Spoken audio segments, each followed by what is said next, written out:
नमस्कार साथियों। तो आज है 28 अप्रैल 2025। बाजार की सेंटीमेंट आज काफी बढ़िया था, जहां पे निफ्टी 50 क्लोजिंग दिया 24,328 पॉइंट पे, लगभग 1.20% तेजी के साथ। देखिए, आज बाजार की सेंटीमेंट भले ही अच्छा था, बट क्लोजिंग उतना अच्छा नहीं था। दोस्तों, मैं आपको थोड़ा सा रिमाइंड कराने की कोशिश करूंगा। कल रात की एग्जैक्ट सेम टाइम की वीडियो में मैं आपको कुछ क्रूशियल रेजिस्टेंस लेवल की बात किए थे। सबसे पहला रेजिस्टेंस क्या कहा था? 24,350 पॉइंट। उसके बाद 24,500। अगर आप लास्ट 3 ट्रेडिंग सेशन देखेंगे ना, 24,350 पे back to back last 3 trading session पे रेजिस्टेंस मिला। आज भी आप देख लीजिए, इंटरडे हाई टच किया 24,355 पॉइंट पे। ठीक है, तो मतलब आज बाजार में तेजी जरूर था। हो सकता है कि आपके पोर्टफोलियो में भी अच्छा मूवमेंट हुआ है, बट क्लोजिंग उतना अच्छा नहीं था। अब सवाल उठता है कि कल क्या होगा। मंगलवार को जानेंगे इस वीडियो में। साथ में शेयर मार्केट से रिलेटेड बहुत सारे इंपॉर्टेंट लेटेस्ट अपडेट शेयर करूंगा आपके साथ। उसके साथ साथ ग्लोबल मार्केट का हालचाल, एफएसडीएस का डेटा, और मोस्ट इंपॉर्टेंट पार्ट कल मार्केट एनालिसिस। तो रिक्वेस्ट करूंगा आप सभी को, प्लीज वीडियो को बिना स्किप के पूरा अंत तक जरूर देखना। और खास करके इस वीडियो की आखिरी 4-5 मिनट पे जब हम बाजार को एनालाइज करेंगे, समझने की कोशिश करेंगे कि कल मार्केट किस तरह मूव कर सकता है, उसको तो कतई ही मिस मत करना। ओके, तो आइए सबसे पहले चेकआउट करते हैं आज हमारे एनालिस्ट ने क्या कहा। आज क्लोजिंग के ऊपर बेस करके कल यानी 29 तारीख बाजार किस तरफ जा सकता है। दोस्तों, आज इस टॉपिक को कवर किया एलकेपी सिक्योरिटीज की तरफ से एक एनालिस्ट ने। अब क्योंकि देखिए, back to back 3 trading session Nifty 50 24,350 को हिट किया, रेजिस्टेंस फेस किया। तो कल के लिए देखिए, जो क्रूशियल लेवल इन्होंने कहा 24,360 पॉइंट को, तो इनके हिसाब से अगर इस लेवल को क्रॉस करके ऊपर पहुंच गया तो एक अपसाइड मूवमेंट हो सकता है लगभग 24,550 के आसपास। इन केस अगर नीचे स्लिप कर गया तो नीचे जो क्रूशियल सपोर्ट लेवल इन्होंने मेंशन किया 24,000 से लेके 23,800। ओके, वैसे दोस्तों आज बाजार की सेंटीमेंट जैसा था, वैसे आप लोगों को क्या लगता है कि कल मंगलवार कैसा रहेगा? जो भी आपके हिसाब से प्लीज कमेंट करके बताइए। अच्छा, सेम टॉपिक को कवर किया मनी कंट्रोल के वेबसाइट में। दूसरे एक और एनालिस्ट ने बाजार के बारे में अपने एक विचार रखा, पॉइंट ऑफ व्यू रखा, टेक्निकल व्यू। देखिए, long bullish candle formation in Nifty indicates potential move toward 24,500 to 24,550। तो इनके हिसाब से देखिए, आज निफ्टी 50 जहां पे क्लोजिंग दिया, हिंट तो दे रहा है ऊपर 24,500 से लेके 550। बाकी अगर देखा जाए कि वॉलेटाइल इंडेक्स जो है निफ्टी विक्स इंडेक्स, वो थोड़ा बहुत ड्रॉप भी हुआ है। खैर, इस टॉपिक को इस वीडियो के आखिरी 4-5 मिनट पर हम अच्छे से कवर करेंगे, देखते जाइए। बट उसके साथ साथ आज दोस्तों भारत की बहुत सारे इंपॉर्टेंट इकोनॉमिकल डेटा, कुछ important latest report, latest update out हुआ है, जो कि आपके साथ मैं शेयर करना चाहूंगा। आप लोग भी जरा वीडियो को पेशेंसली धीरे धीरे करके देखते जाइए। सबसे पहले देखिए, लास्ट डे हमने देखा भारत की फॉरेक्स रिजर्व में मैसिव गेन हुआ था।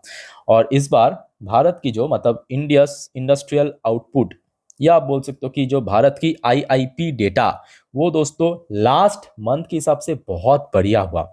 लास्ट मंथ यानी फरवरी के महीने पे हमने देखा था ओनली 2.7% के आसपास हुआ था। इस बार एग्जैक्ट 3% के हिसाब से देखिए ग्रोथ रखा, जो कि अपने आप पे बहुत बढ़िया है। ठीक है, अब देखिए, मैक्रो डेटा इंडिया की बहुत अच्छा हो रहा है। आप लोगों ने आई थिंक नोटिस किया होगा कि मार्च की जो सीपीआई डेटा बहुत कम हुआ है, रिकॉर्ड कम हुआ है, 5 साल की एकदम लोएस्ट पोजीशन पे पहुंच चुका है। आप मार्च महीने की डब्ल्यूपीआई इन्फ्लेशन को आप देखिए, वो भी काफी कम हो चुका है। फॉरेक्स रिजर्व में लगातार गेन हो रहा है। भारत की जो service PMI data, manufacturing PMI data, वो भी पहले से काफी बेटर हो चुका। तो ये मैं कहूंगा एक बहुत बड़ी बात है कि लगातार एफएस द्वारा इन्फ्लो हो रहा है। तो मतलब जो बड़े निवेशक की मतलब एफएसडीएस की कॉन्फिडेंस, वो भारतीय बाजार के प्रति बढ़ता जा रहा है। ये बेस्ट पार्ट है। ठीक है, अच्छा, आज देखिए भारत की जो सेंट्रल बैंक यानी आरबीआई, आरबीआई की गवर्नर कौन है? संजय मल्होत्रा। मल्होत्रा जी ने फोरकास्ट किया है, RBI predict Indian economy to grow 6.5%, मतलब फाइनेंशियल 26 के लिए। अब देखिए, जो हमेशा मैं आपको कहता हूँ कि ये सिचुएशनल है। ओके, ये बड़े बैंक से थोड़ा बहुत फोरकास्ट करना पड़ता है, कर दिया 6.5%। अगर macro data, most importantly macro data, वो दोस्तों मार्केट की फेवर में गया, या बोल सकते हो कि बेटर हुआ, 6.5% बहुत दूर की बात है, 7.5-8% तक भी पहुंच सकता है, जो कि फाइनेंशियल 23 में हुआ भी था। 23-24 में अभी बैक टू बैक देखने को मिला था। बट अगर मैक्रो डेटा वीक रहा, सीपीआई बढ़ गया, ग्रोथ रेट कम हो गया, बाकी डेटा भी थोड़ा बहुत कम ग्रो किया, तो उस केस में 6.5% कम भी हो सकता है। ठीक है, ये सिचुएशन है मेरे हिसाब से। बाकी देखिए, next important report cabinet likely to approve 25,000 crore fund for shipping sector soon. बहुत जल्दी देखिए भारत के अंदर जो बढ़ते हुए डिमांड है खास करके नेवल सेक्टर में, या आप बोल सकते हो कि शिपिंग सेक्टर में, यहाँ पे देखिए मतलब मैरीटाइम सेक्टर में लगभग 25,000 करोड़ के आसपास फंड अप्रूव कर सकता है, अलग अलग पर्पस। अच्छा नेक्स्ट देखिए एक और इंपॉर्टेंट रिपोर्ट, जो एमएससीआई जो वर्ल्ड इंडेक्स है उसमें कुछ चेंजिंग होगा, रिजिक होगा। नाइका जो है वो अंदर आ सकता है, मतलब यहाँ पे लगभग 210 मिलियन डॉलर के आसपास इन्फ्लो हो सकता है। उसके साथ साथ थर्मैक्स नाम करके जो कंपनी है इस शेयर को हटा दिया जा सकता है, ठीक है। ये मे की रिजेक्ट है, अभी नहीं। अच्छा उसके साथ साथ दोस्तों मैं आपको थोड़ा सा याद दिलाने की कोशिश करूंगा कि लास्ट ऑलमोस्ट 3 हफ्तों से, मतलब जब से ये ट्रेड वॉर शुरू हुआ है, डे 1 से लेके अभी तक मेरा स्टैंड एकदम क्लियर है कि ये जो ट्रेड वॉर चल रहा है ना यूएस चाइना के भीतर, नुकसान तो दोनों ही देश को होगा, चाइना को कुछ ज्यादा ही होगा, फायदा भारत को पूरा मिलेगा, भारत की कंपनीज को पूरा मिलेगा। यहाँ पे आप खुद पढ़ लीजिए, Chinese firm, Chinese company turn to Indian exporter to help fill US order. क्या मतलब इसका? देखिए यूएस में डिमांड बढ़ता जा रहा है, यूएस में डिमांड बढ़ता जा रहा है, उसको फुलफिल करना पड़ेगा। अगर Chinese firm, Chinese company China के थ्रू अगर वो एक्सपोर्ट किया कोई एबीसीडी प्रोडक्ट, उसके ऊपर अप टू 245% की टैरिफ लगेगा। वही कंपनी अगर भारत के थ्रू उसको एक्सपोर्ट किया, टैरिफ बहुत कम हो जाएगा, है कि नहीं? तो अभी जो चाइना की कंपनी ये कर रहा है कि चाइना से पहले भारत में एक्सपोर्ट कर रहा है, भारत से उसको भेजा जा रहा है यूएस में भारत के थ्रू। अब इसमें ना भारत को बहुत फायदा मिल रहा है, भारत को बहुत फायदा मिल रहा है, ठीक है, व्यापार बढ़ रहा है। तो ये मैं कहूंगा एक बहुत बड़ी एडवांटेज है भारत की, ठीक है। उसके साथ साथ एक और आप देखिए, एक और important report, China's commodities firm, ये तो हो गया आपका जो मैन्युफैक्चरिंग कंपनी। चाइना की जो कम्युनिटी कंपनी है, community company wait on output cut to rescue profit. Output cut करना पड़ रहा है, किस पर्पस? प्रॉफिट को भाई बचाने के लिए। क्योंकि देखिए अगर आउटपुट कट नहीं किया तो एक्सपेंसेस बढ़ जाएगा ना, बहुत ज्यादा एक्सपेंसेस बढ़ जाएगा। एक्सपेंसेस बढ़ेगा तो क्या होगा? मार्जिन श्रिंक कर जाएगा, प्रॉफिट कम हो जाएगा अल्टीमेटली। तो ये दोस्तों एक्शन लेना पड़ रहा है कंपनीज को। ये जो आप लोग देखते हो ना चाइना को, चाइना हाँ मैं मानता हूं कि टेक्नोलॉजिकल साइड में बहुत आगे है भारत से, ठीक है, बट चाइना जो दिखाता है बाहर में वो उतना भी बड़ा तोप अभी बन नहीं गया। ये आप समझने की कोशिश कीजिए। खास करके मैं कहूंगा देखिए आप यूएस में क्या चल रहा है, यूरोप में क्या चल रहा है, भारत में क्या चल रहा है, ये आप मीडिया के थ्रू पता लगा सकते हो। बट चाइना में क्या चल रहा है ना इंटरनली, वो आपको मालूम ही नहीं है। अगर कोई मीडिया उसको लीक किया ना, वो मीडिया गायब हो जाएगा नेक्स्ट दिन। ये चाइना की सरकार है, वहां पे भारत जैसे डेमोक्रेसी नहीं है। ये आप समझने की कोशिश की। जिस वजह से आपको मैं बार बार कह रहा हूं कि चाइना बाहर से अपने आप को बहुत बड़े तोप दिखाने की कोशिश कर रहा है, बट अंदर अंदर दोस्तों उतना बड़ा तोप भी नहीं है। Okay thanks. देखिए नेक्स्ट रिपोर्ट क्या है, थैंक्स टू ट्रम्प, किस purpose? Chinese firm are warning up to, देखिए वार्मिंग अप कर रहा है भारत में आने के लिए। आप जरा इमेजिन कीजिए कि चाइना की कंपनी, दोस्तों चाइना की कंपनी, चाइनीज कंपनी चाइना छोड़ के भारत में आने की प्लान कर रहा है। मैं क्यों आप लोगों को बार बार इसके पहले कहा था, बहुत पहले से ही, कि देखिए ट्रेड वॉर में सबसे ज्यादा फायदा भारत को मिलेगा। आपको समझ आ रहा है आई थिंक आज की डेट में, है ना। अच्छा नेक्स्ट देखिए इंपॉर्टेंट रिपोर्ट है यही इंडिया पाकिस्तान कॉन्फ्लिक्ट के ऊपर। Pahalgam fall out, history show India stock market has recovered swiftly after Indo पाक कॉन्फ्लिक्ट। क्या है मतलब इसका मतलब यह है कि देखिए इसके पहले भारत और पाकिस्तान के भीतर देखिए फुल फ्लेज वॉर भी हुआ, बहुत सारे कॉन्फ्लिक्ट भी हुआ, बट हर एक बार ना भारतीय मार्केट की रेस्पॉन्स बहुत बढ़िया था, मतलब बहुत फास्ट रिकवर भी किया है। ओके अच्छा नेक्स्ट देखिए एक और वाइटल रिपोर्ट आज की डेट में, Russia announces 3 days ceasefire in Ukraine from 8 May to 10 May amid Trump's peace effort. Okay तो रशिया ने देखिए सीज फायर की घोषणा किया 3 दिन के लिए, कोई फर्क नहीं पता, 3 दिन रोकेगा, उसके बाद 11 मई से फिर से मारना शुरू करेगा यूक्रेन को। अच्छा नेक्स्ट देखिए एक और इंपॉर्टेंट रिपोर्ट। दोस्तों आपको याद होगा कल आपको मैं क्या कहा था रात की 10:30 वाली वीडियो में, कि जब आज बाजार ओपन होगा बहुत सारे सेक्टर्स में आपको कहा था कि उसके ऊपर नजर रखिए। साथ में आपको मैं क्या कहा था, रिलायंस इंडस्ट्री की शेयर के ऊपर नजर रखिए, बिकॉज रिलायंस इंडस्ट्री की रिजल्ट देखिए इस बार बहुत अच्छा था, है ना। तो आज सुबह सुबह एक्चुअली रिलायंस इंडस्ट्री को बहुत सारे डोमेस्टिक ग्लोबल ब्रोकरेज ने कवर किया। ज़्यादातर ब्रोकरेज ने बहुत अच्छा रेटिंग टारगेट दिया, जैसे कि देखिए Motilal Oswal domestic brokerage firm ने टारगेट दिया बाई करने की रेटिंग के साथ साथ 1515 रुपए का। CLSA ने देखिए यहाँ पे आउट परफॉर्म की, बहुत अच्छी रेटिंग के साथ साथ टारगेट दिया 1650 रुपए की। नमूरा ने देखिए बाई कॉल दिया है, टारगेट दिया 1650 रुपए की। JP मॉर्गन ने ओवरवाइट के रेटिंग दिया, साथ में टारगेट प्राइस दिया 1530 रुपए की। मॉर्गन स्टैनली ने ओवरवाइट की रेटिंग दिया, साथ में टारगेट दिया 1606 रुपए की। मैक्री ने आउट परफॉर्म की रेटिंग दिया 15,000 की टारगेट दिया है। नुभामा की अगर हम बात करें बाई करने की रेटिंग 1708 रुपए की टारगेट। तो मतलब ज्यादातर ब्रोकरेज फर्म ने रिलायंस इंडस्ट्री की रिजल्ट को बहुत ही ऑप्टिमिस्टिक देखा और उसके साथ साथ एक बढ़िया रेटिंग के साथ साथ एक बढ़िया टारगेट दिया। नेक्स्ट दोस्तों एक और इंपॉर्टेंट, आज IFC की रिजल्ट आउट हुआ, फटाफट मैं आपको दिखा देता हूँ। ऑलरेडी मैं अपने छोटे वाली चैनल पे शेयर कर चुका हूँ रिजल्ट। ओके, तो देखिए कंपनी के एक्चुअली लास्ट ईयर में जो इनकम था 6475 करोड़, वो बढ़ गया 6723 crore. Unfortunately quarter on quarter base पे डिक्रीज हुआ इनकम। ओके, मार्जिन की बात करें, देखिए मार्जिन में कोई चेंजेस नहीं हुआ, 99% मार्जिन पे कंपनी काम करता है, आज भी सेम है। बट कंपनी की जो प्रॉफिट है वो श्रिंक कर गया, वो ड्रॉप हो गया। लास्ट ईयर में कितना था 1717 करोड़, इस बार लगभग 2%, बहुत ज्यादा नहीं, ओनली 2% ड्रॉप हुआ, 1682 करोड़ हुआ।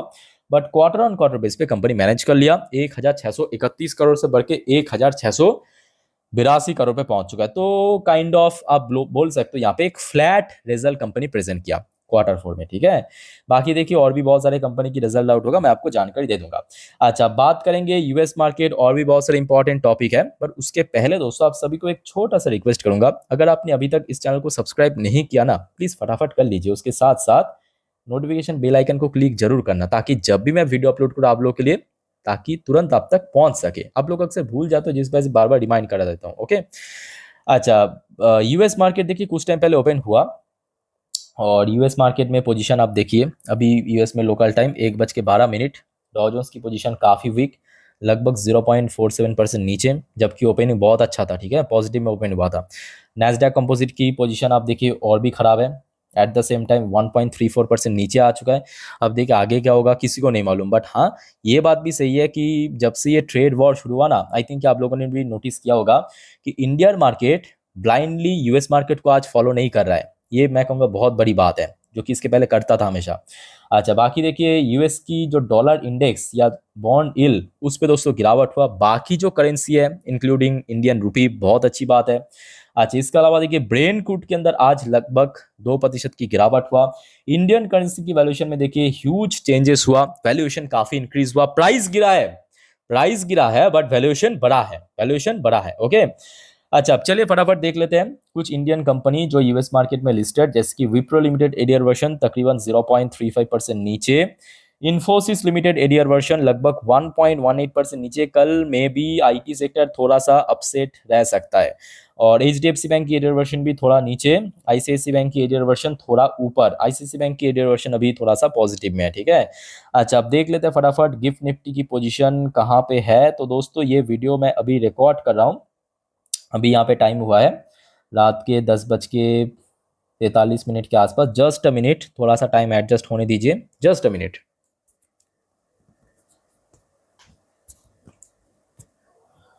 चलो ऑलमोस्ट हो चुका है, तो अभी आप देख सकते हो जो गिफ्ट निफ्टी की पोजीशन 24,350 पॉइंट के आसपास, 24,350 पॉइंट के आसपास। मतलब आज निफ्टी 50 जहाँ पे ओपन क्लोजिंग दिया, कुछ खास लेवल नहीं, क्योंकि ये जो आपको मैं दिखा रहा हूँ ये मे का फ्यूचर है, तो उस हिसाब से अगर आप देखेंगे अभी गिफ्ट निफ्टी की पोजीशन काफी वीक है, ठीक है, बिकॉज ऑफ यूएस मार्केट।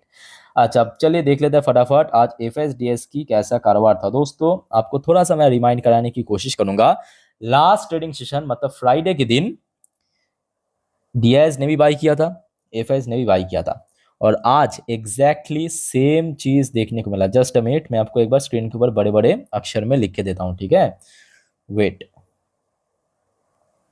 तब तक दोस्तों वीडियो अच्छी लगे तो प्लीज वीडियो को लाइक करके जरूर एनकरेज करना। अच्छा, डीएस ने आज बाई किया 2,817 करोड़ की शेयर, एफएस ने आज बाई किया 2,474 करोड़ की शेयर, और एफएस ने back to back 9 trading session पे बाई किया इंडियन मार्केट में। इससे अच्छी बात क्या हो सकता है है ना। अच्छा, इसके अलावा देखिए इजरायली टॉप इंडेक्स TA35 आज क्लोजिंग दिया थोड़ा सा वीकनेसेस के साथ, बट बहुत ज़्यादा नीचे नहीं। तो दोस्तों जितने भी वाइटल अपडेट था आपके साथ मैं शेयर कर लिया। अब चलिए मैं आपको मार्केट एनालिसिस वाला पार्ट के ऊपर लेके चलता हूँ। आपके सामने मैं ओपन कर लिया निफ्टी 50 की लास्ट 3 महीने की कैंडलस्टिक चार्ट पर। अब जो बात मैं आपको बताने जा रहा हूँ बहुत ही ध्यान से सुनना, बिकॉज बाजार में देखिए कुछ भी हो सकता है।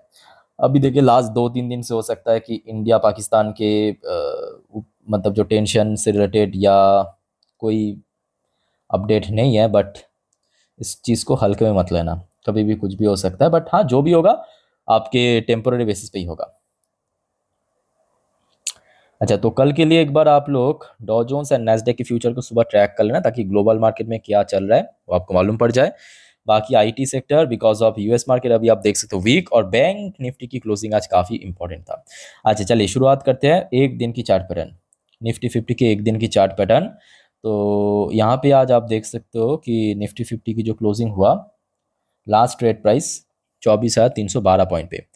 आपको मैं लास्ट डे भी क्या कहा था कि देखिए back to back 3-4 trading session में कहाँ पे हिट कर रहा है, इस लेवल पे। देखिए ये आपके थर्सडे की चार्ट पैटर्न, मतलब लास्ट वीक की बृहस्पतिवार, सॉरी बृहस्पतिवार नहीं बुधवार, ये बृहस्पतिवार, ये शुक्रवार, और ये आज का कहाँ पे आपको हाई दिख रहा है, 24,350।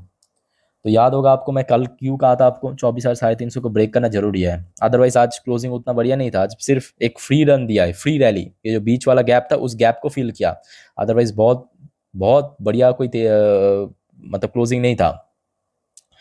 तो कल के लिए मैं कहूँगा यही सबसे इंपॉर्टेंट लेवल है। कल निफ्टी 50 के लिए एक ही टास्क रहेगा, कौन सा टास्क, 24,350 के ऊपर होल्ड करना। नोट कर लीजिए, कल निफ्टी 50 के एक ही टास्क है, 24,350 पर होल्ड करना। हाँ, अगर सक्सेसफुली होल्ड कर लिया उसके बाद देखिए 24,500 की बारी, वो उसके बाद की बारी है, ठीक है। बट सबसे पहले 24,350 पे एक बहुत जबरदस्त टेस्ट होगा। बट हाँ, एट द सेम टाइम ये बात भी सही है कि देखिए नीचे की तरफ लास्ट डे भी हमने देखा 24,000 को सपोर्ट मिला था, आज भी सपोर्ट मिला। इवन कल के लिए भी मैं कहूँगा 24,000 को सपोर्ट लेवल है। बट इन केस अगर 24,000 की लेवल टूट गया, जिसका चांस तो फिलहाल काफ़ी कम दिखाई दे रहा है, बट हाँ अगर कुछ ऐसे घटना घटित हो गया, सुबह सुबह आपको ये न्यूज़ में मिला कि भारत ने कोई बड़ा प्लान किया, कोई बड़ा एक्शन लिया है, ठीक है, दोनों देश की तरफ से, तो उस केस में नीचे लगभग 23,850 के ऊपर एक अच्छा सपोर्ट है, यहाँ तक भी पहुँच सकता है। बट इसका चांस काफ़ी कम है। तो मैं आपको सपोर्ट समझा दिया, आपको मैं रेजिस्टेंस समझा दिया। अब बात करेंगे बैंक निफ्टी। दोस्तों पहले मैं आपको थोड़ा सा याद दिलाने की कोशिश करूंगा, लास्ट डे आपको मैं क्या कहा था, बैंक निफ्टी के लिए जो सबसे वाइटल लेवल आज मतलब 28 तारीख को 55,000, इसके ऊपर होल्ड करना है, सिर्फ और सिर्फ होल्ड करना, बहुत ज़्यादा तेज़ी की जरूरत नहीं। बट हाँ, आज होल्ड तो किया है, और मोस्ट इंपॉर्टेंटली काफ़ी ऊपर आके क्लोजिंग भी दिया, ठीक है। तो बैंक निफ्टी के लिए मैं कहूँगा कल के लिए मतलब 29 तारीख के लिए सेम चीज़, बहुत ज़्यादा तेज़ी की ज़रूरत नहीं है, ठीक है। सिर्फ और सिर्फ 55,000 के ऊपर होल्ड करना है। अगर होल्ड कर गया नेक्स्ट टू ट्रेडिंग सेशन में ये निकल जाएगा, क्योंकि देखिए यहाँ पे पहली बार आया था आपके लास्ट वीक में, यहाँ पे एक बेस बनाने की ज़रूरत है, बेस, स्ट्रॉन्ग बेस बनाने की ज़रूरत है, जो कि ऑलमोस्ट यहाँ पे दिख रहा था। बट उसके बाद देखिए ये शुरू हुआ है इंडिया पाकिस्तान के भीतर, तो उसके बाद फिर से स्लिप कर गया था लास्ट वीक में, आज फिर से रिक्लेम कर लिया। तो यहाँ पे अगर एक अच्छा बेस बन गया ना, तो यहाँ पे जो सपोर्ट है, सॉरी रेजिस्टेंस है, आपके बुधवार को टच किया था आपके 56,000 पे, याद कीजिए 56,000, इवन मंगलवार भी 56,000 के आसपास आया था, उस लेवल को आसानी से ब्रेक कर जाएगा। तो सिंपल बात, कल के लिए जो सबसे वाइटल लेवल है बैंक निफ्टी 55,000 और ऊपर की तरफ 56,000, जो कि ऑल टाइम हाई है, ठीक है। तो ये मैं आपको बैंक निफ्टी निफ्टी समझा दिया अच्छे से, चार्ट पैटर्न इंडिकेटर्स को बेस करके। बाकी दोस्तों और कोई आपका डाउट्स है प्लीज़ कमेंट करके बताइए।